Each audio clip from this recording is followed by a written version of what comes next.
কাজে আর সময় দেওয়া যায় না, সবাইকে এখন মাঠে নামতে হবে, প্রতিবাদ করতে হবে। আর এই জাতির পিতা প্রত্যাবর্তন দিবস হিসেবে সাধারণ মানুষের কাছে দাঁড়াতে হবে, যার যতটুকু সামর্থ্য আছে সেভাবে গরিব মানুষকে সাহায্য করেন, শীতে কম্বল কাপড় চোপড় যা পারেন তাই দিয়ে একটু খাবার দেন, তাদের পাশে দাঁড়ান। আর আওয়ামী লীগ সরকার থাকলে যে ভালো থাকে, আর আমি তো বাবা মা ভাই বোন সব হারিয়ে এসেছি, বাংলাদেশটাই আমার পরিবার, বাংলাদেশটাকে আপন করে নিয়েছিলাম, বাংলাদেশের মানুষকে আপন করে নিয়েছিলাম। আমি ক্ষমতায় থাকতে তারা কেমন ছিলেন আর এখন কেমন আছে এটা তাদের কাছেই জানার চেষ্টা করেন, যে তারা কাকে চায়। এটাই এখন সবথেকে বেশি দরকার। এইভাবে বাংলাদেশের মানুষ ডাস্টবিনে খাবার খাবে, কুকুরের সাথে একসাথে খাবে। আমি তো এই বাংলাদেশ রেখে আসি নাই, আমি তো বাংলাদেশের প্রত্যেক মানুষের খাবার দিয়েছি, সব দিয়েছি। কাজে ইউনিট আজকে দেশটাকে ধ্বংস করে শেষ করে দিবে। আর তার সাথে আছে তাদের সমন্বয়টা, আর আছে সেক্রেটারি, এটা আগুন, জেলখানায় কোর্টে আগুন, কোনো জায়গা বাদ নেই। এরা মানে আগুনের মহোৎসবে নেমেছে আর বাংলাদেশকে গাড়ি করে ছাড়খাড় করে দিচ্ছে। কাজে যত তাড়াতাড়ি একে সরানো যায় তত দেশের মঙ্গল।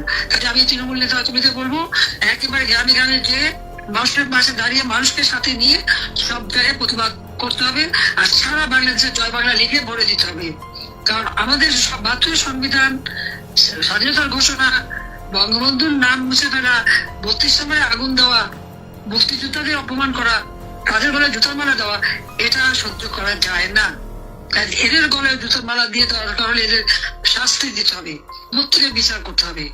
যারা বলে যে মেট্রো রেলে আগুন পুলিশ হিসেবে না মারলে বিপ্লব সফল হয় না, তাদের বিরুদ্ধে মামলা হয় না কেন? ওই সম্পন্ন একটা বলে ছাত্র তো বেশি ছিল না, আমরা ফলস আইডি কার্ড দিয়ে তাদের ছাত্র বানিয়েছি। এতে তো বিচার হওয়া উচিত। জঙ্গি শাসন দেশে চলবে না।